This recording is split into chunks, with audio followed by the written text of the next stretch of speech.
le monde de ténèbres, au mois de décembre, on organisait de grandes réunions. Et par rapport à ces réunions-là, on planifiait les activités. Comment on doit avoir beaucoup d'âmes par rapport à ces deux grandes fêtes de l'année, la Noël et la fête de Nouvel An. Parce que ce qui est vrai, j'ai fait 25 ans dans le monde des ténèbres. À chaque fin de l'année, on faisait des sacrifices. Je n'étais pas le seul qui faisait ça. On était nombreux. Aujourd'hui, je ne peux pas nier. Même si aujourd'hui je suis un serviteur de Dieu, je parle en termes de témoignage. Mais ce qui est vrai, ce que je dis, c'est ce qu'on faisait et c'est ce que ceux qui sont restés dans le ténèbre, ils continuent à faire. Là, je parle d'abord de satanistes. Il y avait un homme que moi je connaissais bien parce que nous étions du même quartier. C'était à Likassi. Ce papa-là était du nombre de ceux qui devaient livrer le membre de leur famille. Arrivé à son tour, il avait donné le nom de son neveu. Et moi, de mes propres yeux, j'avais vu ses neveux apparaître dans le miroir. Et même lorsqu'on avait placé l'épée au niveau pectoral et que l'épée s'enfonçait, je voyais. Et même quand le sang coulait du miroir pour tomber dans le vase qui était placé au bord inférieur, moi, je voyais. Et à la fin, après avoir bu son sang, on avait fait un dossier, on avait mis son nom, on avait prévu la circonstance de son décès, c'était un accident. Et le délai, c'était 2 semaines. Après, lorsque moi, j'avais quitté l'Inde pour entrer à Likassi, quand j'étais arrivé, ces neveux-là, qui étaient livrés par son oncle, je l'avais trouvé en vie. Il marchait normalement. Il ne se doutait de rien. Parce que lui, il ne savait pas ce qui était déjà fait. C'est comme ça qu'aujourd'hui, en ce temps ici, il y a beaucoup de gens qui vivent, mais leur sang est déjà bu. Il y a des gens qui vivent sous des délais. Il y a des gens qui vivent, mais sur leur vie, on a imposé des délais. On a imposé des délais, mais eux-mêmes ne savent pas. On a déjà même prévu la circonstance de leur décès, mais eux-mêmes ne savent pas. En cette fin d'année, vous allez constater ça. Beaucoup de gens, beaucoup de maladies, parce que quand il y a une maladie, la maladie qui vient du monde de ténèbres n'a qu'un seul objectif, se mettre fin à la vie de la personne. Et surtout vers la fin de l'année, c'était des maladies et des accidents. C'est-à-dire qu'en cette fin d'année, le seul remède que nous avons, c'est de condamner le plan de ténèbres par de fortes prières. La seule chose que les agents de ténèbres respectent et le seul langage que les agents de ténèbres comprennent, c'est la violence. Donc il y a la puissance et la violence. Donc si vous n'êtes pas violent en cette fin d'année, vous pouvez pleurer. Vous pouvez constater un deuil dans la famille. Alors, je vais donner le témoignage de ce qu'on faisait parce que vers la fin de l'année, dans le monde des ténèbres, le diable impose de sacrifices. C'est comme chez les enfants de Dieu, lorsque nous tendons vers la fin de l'année, après avoir parcouru toute une année, on arrive à la fin, on se dit, en tout cas, si j'ai pu parcourir toute l'année, c'est que le Seigneur m'a soutenu. Et je dois lui présenter une action de grâce. Donc beaucoup d'enfants de Dieu qui sont vraiment reconnaissants par rapport au haut fait du Seigneur, ils viennent au devant de Dieu pour présenter leurs actions de grâce. Et le diable, comme il aime copier ce qui se fait chez Dieu, il impose aussi à ses acolytes de lui présenter aussi des actions de grâce. Et ces actions de grâce se passent sous forme de sacrifices humains. C'est comme ça qu'il y a des gens qui meurent, il y a des accidents, il y a des maladies, il y a beaucoup de choses vers la fin de l'année. Il y a même certains satanistes, certains sorciers, s'ils ne donnent pas ce que le diable leur demande à la fin de l'année, c'est eux-mêmes qu'on va exécuter. Alors pour ne pas être exécutés par le diable, qu'est-ce qu'ils font? Ils conjuguent tous leurs efforts afin qu'il y ait un grand nombre de personnes qui doivent mourir à la fin de l'année. Voilà pourquoi les églises doivent, donc les hommes de Dieu doivent se lever dans de fortes prières, même s'il y a des maladies, même s'il y a la chaleur, que les enfants de Dieu se lèvent dans de fortes prières afin de déprogrammer ce qui a été planifié dans le monde de ténèbres. Déjà, je commence par ce qui se fait dans des loges. Parce que quand j'ai servi le diable, j'étais le secrétaire de Lucifer dans le temple de Daïl. Et ce temple-là se trouve en Inde. Ça, c'est lorsqu'on partait dans des loges pour de grandes réunions. Hein, quand le diable pouvait donner des instructions aux différents temples. Parce que dans le monde entier, Lucifer, Satan, qu'on appelle le diable, il n'a que 3 temples. Le premier temple, c'est celui qu'on trouve au niveau de la Grande-Bretagne, dans le sous-sol. Ce temple-là est géré par le gouverneur de Satan. C'est là où toutes les activités liées aux églises de Satan ainsi que les sectes pernicieuses, c'est là où on contrôle cela, à partir de la Grande-Bretagne. Le deuxième temple se trouve au fond de l'eau, donc au croisement des océans, l'océan Indien et l'océan Pacifique. Là-bas, il y a le deuxième temple de Lucifer. C'est là où le diable Satan organise des réunions avec les satanistes du monde entier. Après cela, il y a le troisième temple qui est dirigé par le premier ministre de Satan. Ça se trouve en Inde. Et c'est là souvent quand on partait par rapport à de grandes réunions. Parce que ce que vous devez savoir, chez les humains ici, vers la fin de l'année, il y a 2 grandes festivités. Il y a premièrement la Noël. Deuxièmement, il y a ce qu'on appelle la fête de Nouvel An. Bon, si on a le temps, dans d'autres numéros du témoignage, on parlera aussi sur, par exemple, la fête du 25 décembre. C'est que les gens appellent la Noël. En réalité, cette fête n'a rien à voir avec le Seigneur. Donc, on en parlera. Mais, dans le monde de ténèbres, au mois de décembre, on organisait de grandes réunions. Et par rapport à ces réunions-là, on planifiait les activités. Comment on doit avoir beaucoup d'âmes par rapport à ces 2 grandes fêtes de l'année, la Noël et la fête de Nouvel An. On organisait des réunions et quand on était dans ces réunions, il y avait des choses qu'on faisait. Il y avait la manière dont on organisait comment tuer des gens, comment avoir le sang. Parce que le diable nous disait chaque fois que la banque de sang ne pouvait pas être vide. Le diable, il a aussi 3 banques. Il y a ce qu'on appelle la banque de bébés, c'est-à-dire l'endroit où vont les enfants qui sont tués suite à des avortements et d'autres enfants qui viennent par la pratique de l'onanisme qu'on appelle la masturbation. La deuxième banque, c'est la banque de bébés, pardon, la banque d'argent, c'est-à-dire ceux-là qui croient que le diable donne l'argent, qui entrent dans des pratiques sataniques et qui finissent par sacrifier le membre de leur famille pour avoir de l'argent.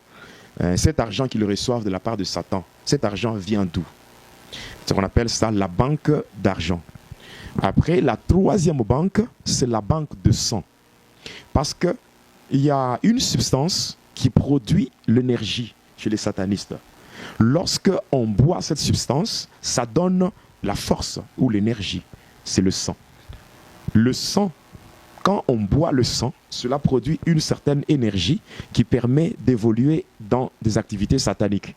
Et même le diable, même le démon boivent aussi le sang. Quand il y a sacrifice humain, c'est qu'il y a ce quoi? C'est le sang qu'on doit donner à Satan. Quand il y a sacrifice humain, même quand les sorciers font de sacrifice, ce qui est donné, la chose la plus importante qu'on donne à Satan, c'est le sang. Pourquoi le sang? Parce que lorsqu'on donne le sang, c'est qu'on donne à Satan l'âme d'une personne sacrifiée. Nous savons selon la Bible dit ceci, que l'âme de toute chair, c'est son sang. Alors c'est comme ça que quand on faisait des sacrifices, c'était des âmes qu'on était en train de donner à Satan. Alors ça augmentait la force, la puissance de Satan. Et même les satanistes, ils se sentent puissants lorsqu'ils boivent du sang. Alors, si je commence d'abord par ce qui se fait dans des temples sataniques. Chaque fois qu'il y a une réunion de satanistes, à chaque fin de l'année, quand il y a une réunion de satanistes pour planifier les activités qui doivent se faire à la fin de l'année pour capturer, pour avoir beaucoup d'âmes. À chaque réunion d'abord, il faut qu'on boive le sang de 500 personnes. Donc quand j'ai dit une réunion, c'est-à-dire une réunion qui se fait par jour. Si on a par exemple une réunion le 24 décembre, c'est que dans cette réunion-là, il faut que 500 personnes soient tuées. 500 personnes doivent mourir. Et leur sang doit être bu par les satanistes qui sont présents à la réunion. Alors, chaque fois qu'on se réunissait dans des réunions comme cela, chaque sataniste était obligé de donner le nom d'un membre de sa famille. C'est-à-dire quoi? Souvent, quand on partait dans des réunions, on était au nombre de plus de 5000, comme le temple de Daïl qui est en Inde. Dans ce temple-là, quand on entre là-bas, c'est un temple qui a une forme circulaire.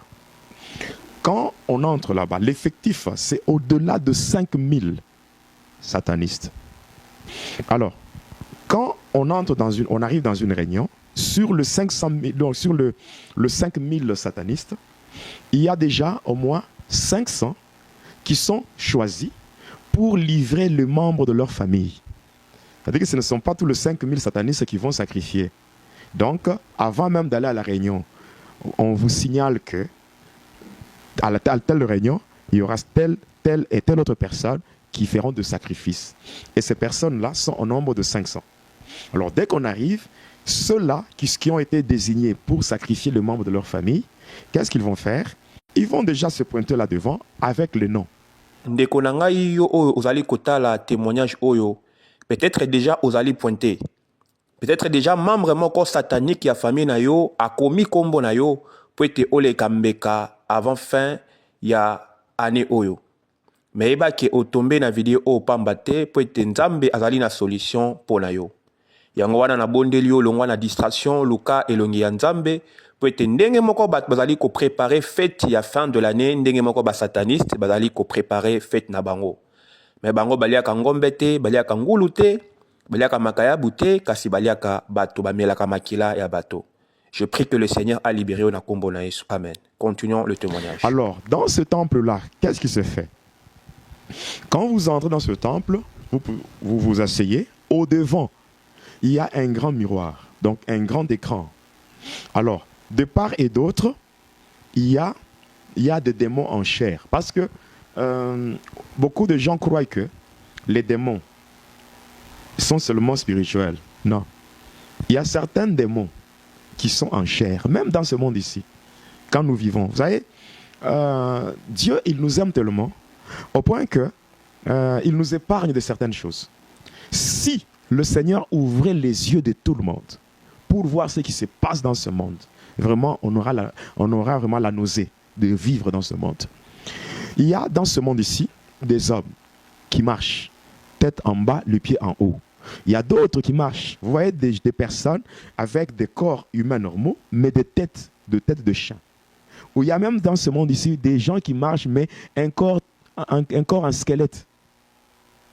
Et le sorcier, le magicien, le sataniste qui ont des yeux, en dehors des yeux normaux, ils voient beaucoup de choses. Alors là-bas en Inde, vous allez voir, de part et d'autre du miroir, il y a des démons en chair.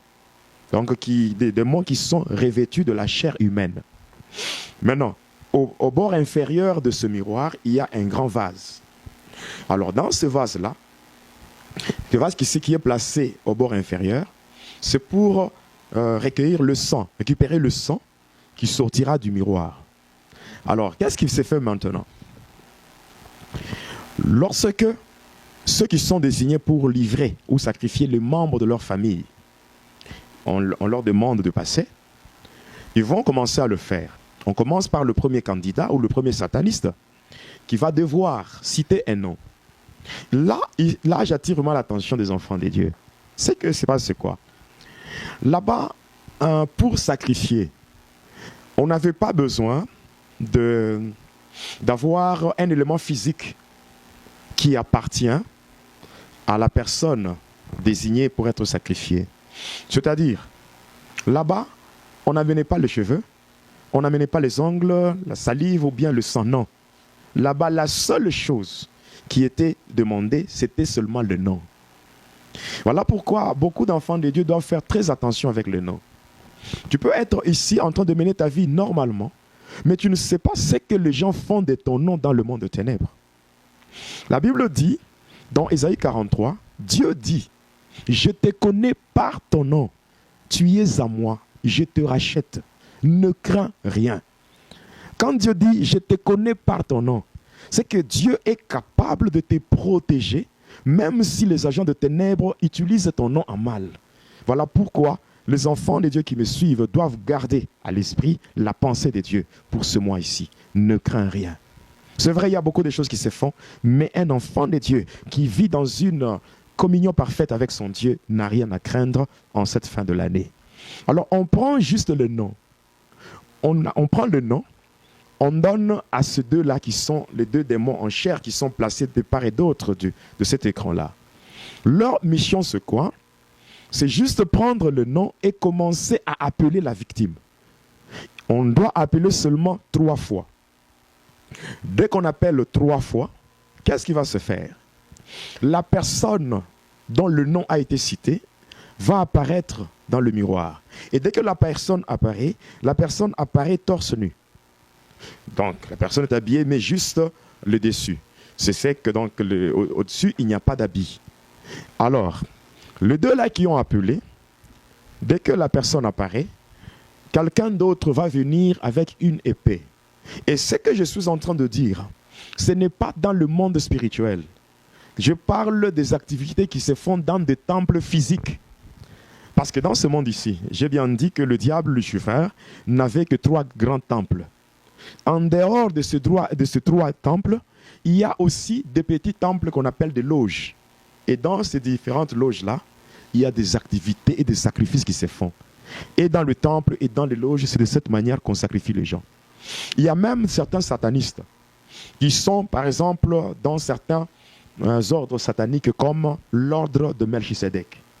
Je vais parler de ça dans le témoignage parce que les gens vont se poser des questions, mais dans la Bible, on parle de Jésus comme étant le souverain sacrificateur de l'ordre de Melchisédek. Mais dans les activités sataniques, dans le monde de ténèbres, il y a aussi ce qu'on appelle l'ordre de la lumière dorée de Melchisédek.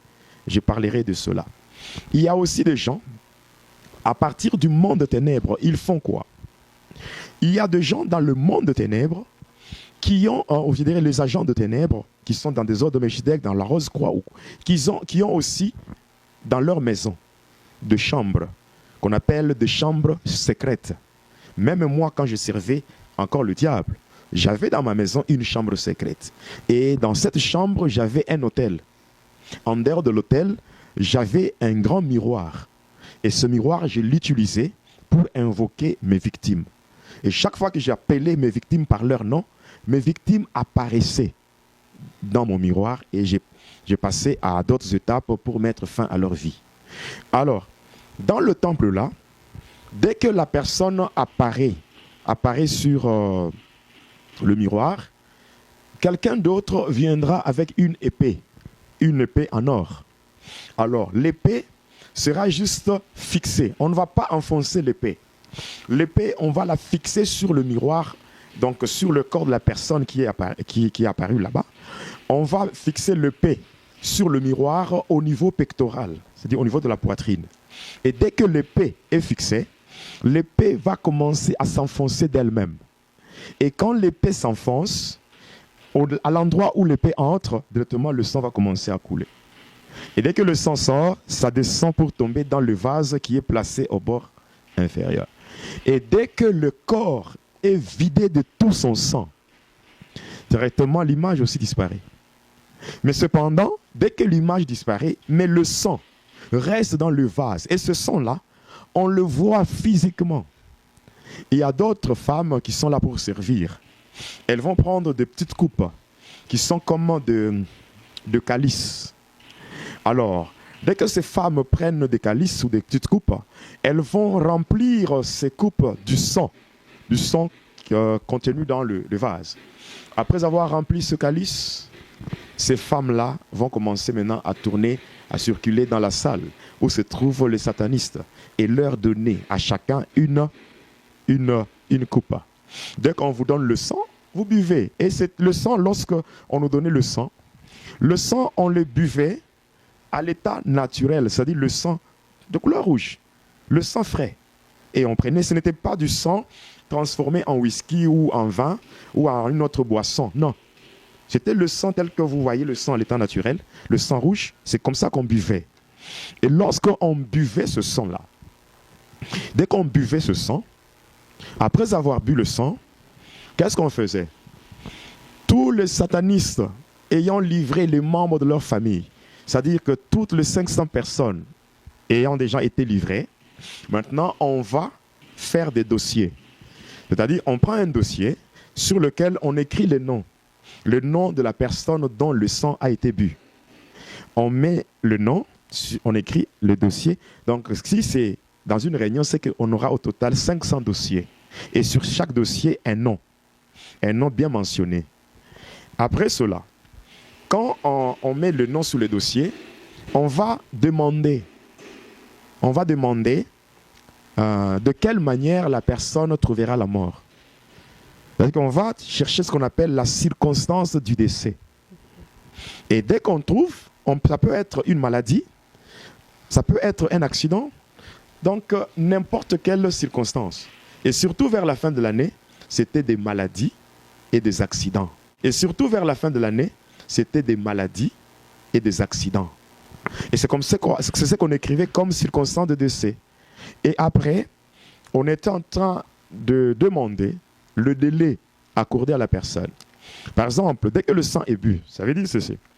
Quand on boit le sang de la personne, nous, dans le temple, on a déjà bu le sang. Mais dans le monde physique, la personne est encore en vie. C'est-à-dire quoi? On boit le sang, on fait un dossier par rapport à ce qui doit arriver à la personne, on met son nom, on prévoit une circonstance de son décès. Après avoir prévu la circonstance du décès, on va aussi préparer un délai. Ça veut dire, du moment que le sang est bu, jusqu'au jour où la personne sera exécutée, jusqu'au jour où la personne va connaître physiquement la mort. On va calculer un intervalle. On se dit, ça doit prendre combien de temps? Si c'est une semaine, on écrit là-bas une semaine et on classe les dossiers. Je me rappelle un jour, j'avais une femme, donc la femme que j'avais dans le monde de ténèbres, qui n'était pas une femme normale. Elle s'appelait Hélène. C'était une dame de ténèbres qui vivait dans le monde de Polion. Alors, j'étais parti dans le monde de Polion en utilisant la rivière Panda. À Likassi, Likassi, c'est une ville qui a 4 communes. Parmi les 4 communes, il y a une commune qu'on appelle la commune de Panda. Alors, vers le fond de la commune-là, il y a une rivière qui sépare la commune avec l'espace que les gens utilisent pour faire leurs champs. Alors, il y a une grande rivière là-bas qu'on appelle la rivière Panda. Et sur cette rivière, le militaire de génie civil avait érigé un pont construit en forme de la lettre Z. Alors, là-bas, à la rivière Panda, c'est là où j'étais parti. Il avait fait des incantations et j'étais entré dans l'eau. Et étant dans l'eau là-bas, il y avait une sirène qui m'avait accueilli. Et cette sirène m'avait orienté vers un caïman. Et ce caïman devait d'abord m'avaler. Et c'est le caïman, en fait, qui m'avait avalé, que j'avais utilisé comme moyen de transport pour arriver dans le monde de Polion. Alors, quand j'étais arrivé dans le monde de Polion, dans ce monde-là, j'avais fait ce mariage-là avec cette femme. Alors, cette femme venait dans ce monde ici. Elle me rendait visite tous les jours pairs de la semaine, c'est-à-dire le mardi, le jeudi, ainsi que le samedi. Alors, un jeudi, quand elle était venue, on avait passé un temps ensemble. Elle m'avait donné tout un tas d'interdits. Et parmi les interdits qu'elle m'avait donnés, elle m'avait dit que je n'avais pas le droit d'entretenir une liaison amoureuse avec une fille chez les humains. Mais malheureusement, il était arrivé un temps où j'étais tombé avec une fille au deuil. J'étais tombé avec une fille dans l'impudicité. Alors, Hélène avait jugé bon de mettre fin à la vie de cette fille-là. Alors, lorsque Hélène avait tué la fille, cette fille avec qui j'étais tombé, comme si cela ne suffisait pas. Après avoir tué cette fille-là, Hélène m'avait accusé dans le monde de ténèbres. Et la décision qui était prise, c'était que je devais me rendre dans le temple de Daïl pour subir une punition. Alors j'avais fait certaines incantations et certains rituels. C'est ce qui avait fait qu'à partir de ma chambre, je devais sortir et partir en Inde. J'étais parti en Inde. J'étais sorti de ma chambre pour aller là-bas. Et étant arrivé en Inde, on m'avait fait sortir de la salle de réunion pour me conduire à l'extérieur où il y avait une tombe. Alors, arrivé devant la tombe, on avait poussé une dalle qui était comme la pierre tombale. Et lorsqu'on l'avait poussée, à l'endroit là, il y avait maintenant un grand trou. Un trou qui a une profondeur de 200 mètres. Et ce n'est pas dans le monde spirituel, c'est dans le monde physique, en Inde. À côté du temple de Daïl, il y a un grand trou qu'on appelle le lieu de torture. Et c'est un trou qui a une profondeur de 200 mètres. Et c'est là où on m'avait jeté. J'avais subi une chute libre pour me retrouver au fond où il y avait des reptiles. Il y avait des scorpions, des serpents. Et toute ce bête-là était, avait comme mission de me mordre. Et moi, à mon tour, je devais, malgré la douleur que je sentais, je n'avais pas le droit d'ouvrir la bouche pour manifester cette douleur. Je devais garder silence.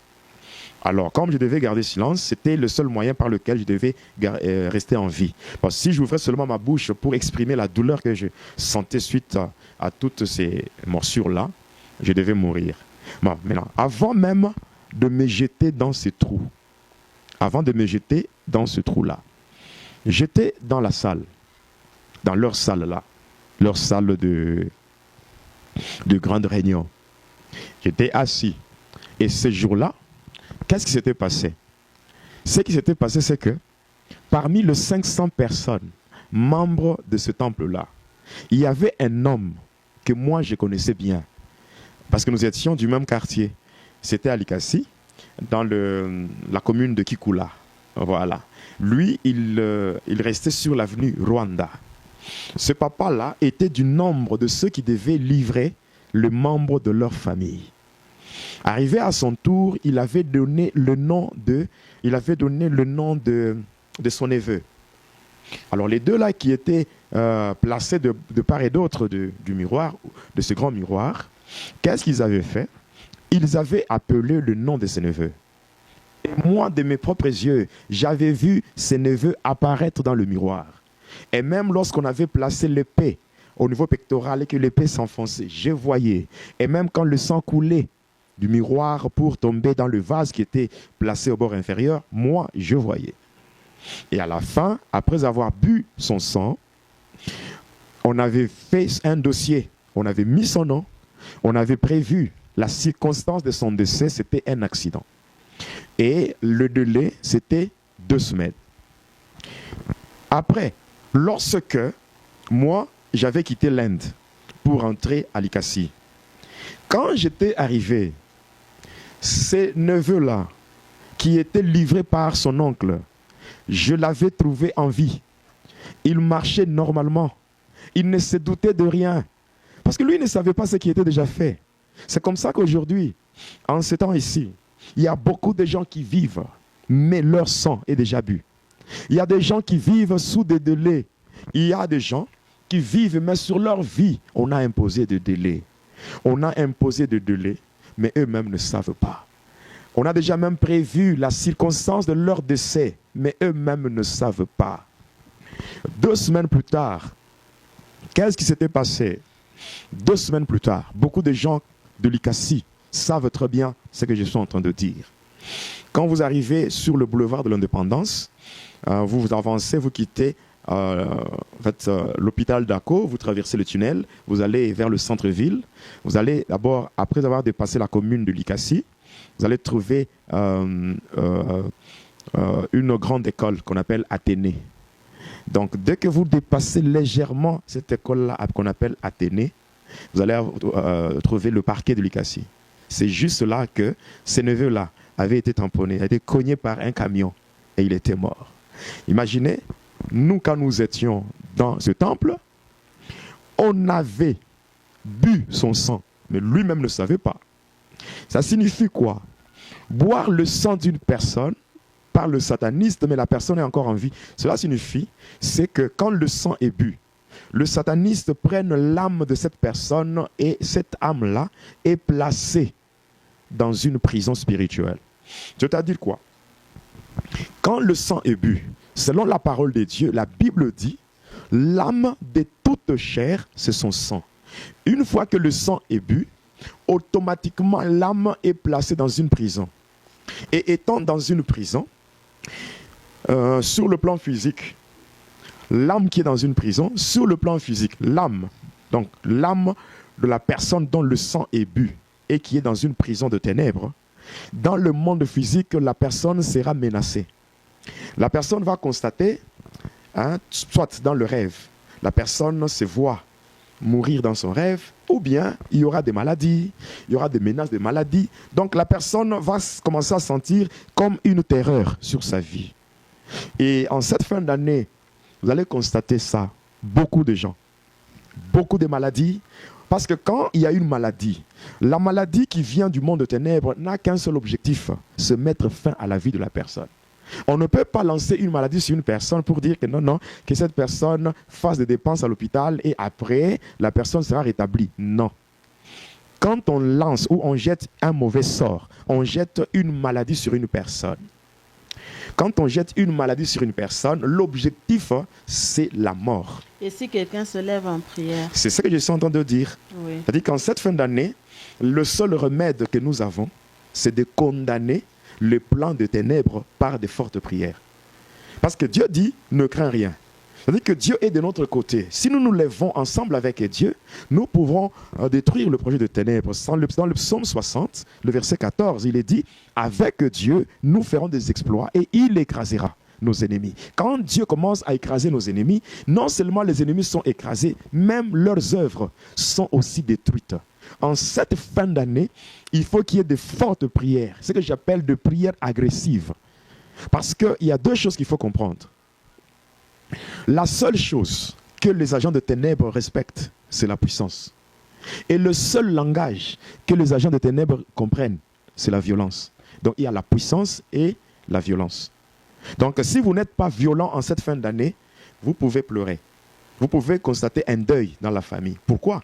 Parce que même s'il y a des révélations, ce qu'il faut savoir, la Bible dit que ceci, nous connaissons en partie et nous prophétisons en partie. Ce que les hommes reçoivent en termes de révélation, c'est juste en partie. Tout ne sera pas révélé. Il y a certaines choses qui se font dans le ténèbre qui ne sont pas révélées. Mais cependant, passant par des témoignages, passant par des enseignements, les enfants de Dieu peuvent se lever dans de fortes prières et empêcher au monde de ténèbres de prendre le dessus. Parce que ce qui est vrai, j'ai fait 25 ans dans le monde de ténèbres. À chaque fin de l'année, on faisait des sacrifices. Je n'étais pas le seul qui faisait ça. On était nombreux.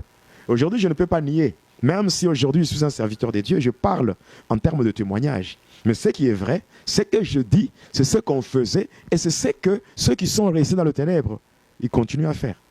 Là, je parle d'abord de satanistes. Il y a des choses aussi que les sorciers font.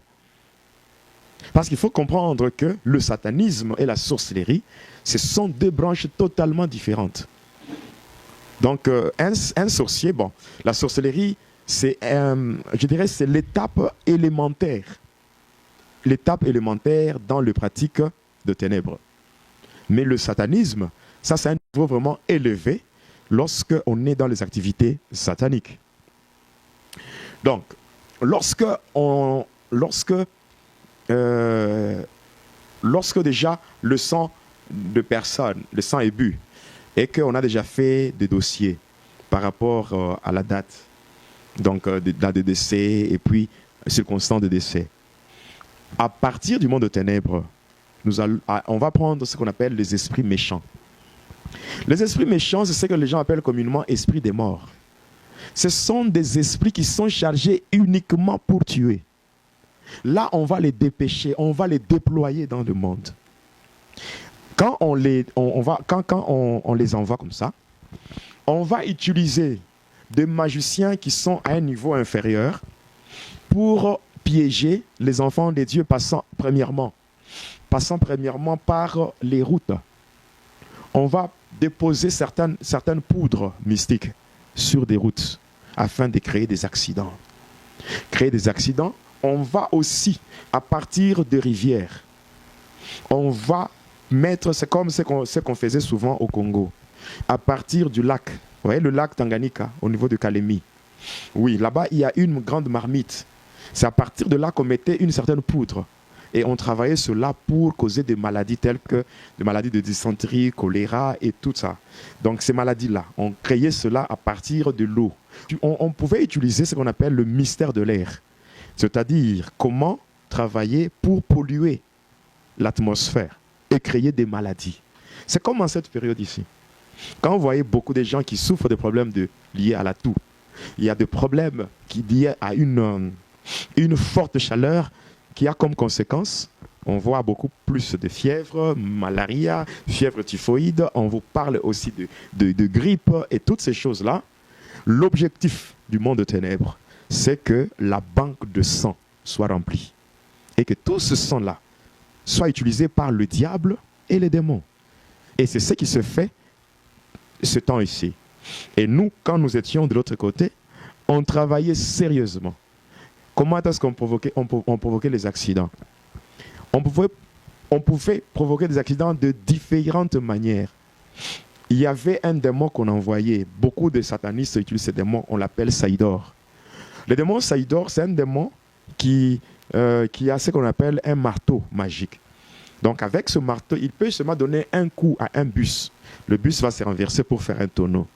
Il y a aussi certaines poudres qu'on était en train de déposer sur des routes. Dès qu'on dépose cela, ça créait une route imaginaire. C'est-à-dire, un chauffeur peut être en train de conduire un véhicule, arriver à un moment donné, lui, il croit qu'il est sur la bonne route. Alors, cette route imaginaire va conduire le véhicule vers un ravin. Et lui, quand il conduit, il voit la route normale et il va tomber dans un ravin et il y a beaucoup de gens qui vont mourir. On travaillait beaucoup plus dans ce domaine-là. Et maintenant, au niveau de la sorcellerie, qu'est-ce qu'on faisait? Là, c'est plus bizarre. Bizarre dans le sens que la sorcellerie, c'est la destruction dans tous les domaines. Qu'est-ce qu'on pouvait faire? Ou qu'est-ce que les sorciers font lorsqu'il est question d'orchestrer la mort d'une personne? Donc, on commençait par... Je vais utiliser ici un langage vraiment facile pour permettre à tout le monde de comprendre. On commençait par voler l'ombre de la personne. Vous voyez, quand une personne marche, à côté, il y a le reflet de sa personne, ce qu'on appelle l'ombre. On pouvait commencer d'abord par voler cela. Quand l'ombre est volée, vous voyez, quand on vole l'ombre, déjà à partir de là, on affecte à la vue de cette personne, on affecte quoi? On affecte des esprits des morts qu'on appelle des esprits méchants. Maintenant, après un moment donné,